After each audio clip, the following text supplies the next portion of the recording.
அனைவருக்கும் வணக்கம். இன்னைக்கு நீங்க பார்க்குற இந்த செடி பார்த்தீங்கன்னா, நம்ம மாடி தோட்டத்தில வளர்ந்திருக்கிற சிவப்பு பொன்னாங்கண்ணி தாங்க. இந்த சிவப்பு பொன்னாங்கண்ணி கீரையில நெறைய நன்மைகள் இருக்கு. அது என்னெல்லாம் நன்மைகள் பண்ணும்னு பார்க்கலாங்களா?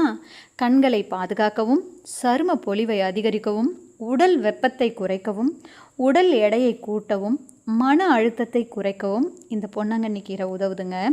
இதோட சத்துக்கள் அப்படின்னு பார்த்தீங்கன்னா, இரும்புச்சத்து, calcium, vitamin A, vitamin C, தாதுக்கள் மற்றும் நார் சத்துக்கள் இதில் அதிகமாக நிறைந்துள்ளதுங்க. இந்த பொன்னாங்கண்ணி கீரை என்ன செய்யும்னு பார்த்தீங்கன்னா, பல்வேறு நோய்களுக்கு இது தீர்வாக இருக்குது. அது என்னென்ன நோய்னு பார்க்கலாங்களா?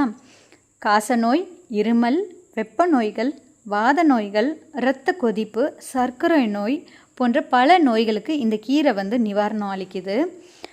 அது மட்டும் இல்லாமல் இந்த பொன்னாங்கண்ணி கீரை 2 வெரைட்டியில் இருக்குங்க. ஒன்று வெள்ளை பொன்னாங்கண்ணி, ஒன்று சிவப்பு பொன்னாங்கண்ணி. நீங்கள் பார்க்குறது சிவப்பு பொன்னாங்கண்ணி தான். இப்போது இந்த மாடி தொட்டியில் இந்த தொட்டியில் பார்த்தீங்கன்னா, நான் 2 பயிர் பண்ணி வச்சுருப்பேன். ஒன்று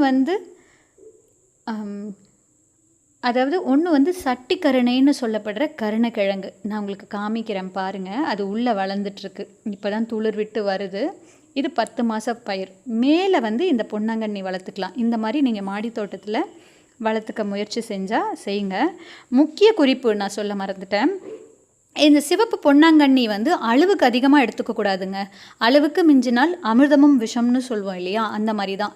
இந்த சிவப்பு பொன்னாங்கண்ணி கீரையில் கால்சியம் ஆக்சலேட் அதிகமாக இருக்கிறதுனால நம்ம அதிகமாக உட்கொள்ளும் போது கிட்னியில் கல் உருவாகிறதுக்கு வாய்ப்பு இருக்குது. ஸோ கிட்னியில் கல் இருக்கிறவங்களும் உருவாகக்கூடாதுன்னு நினைக்கிறவங்களும் இதை அளவோடு எடுத்துக்கோங்க.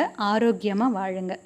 இந்த கீரையை பறிக்கும்போது அதில் இருக்கிற பூவை நம்ம பறிக்கக்கூடாதுங்க. இந்த மாதிரி க்ளீன் பண்ணி எடுத்துக்கலாம். நன்றி.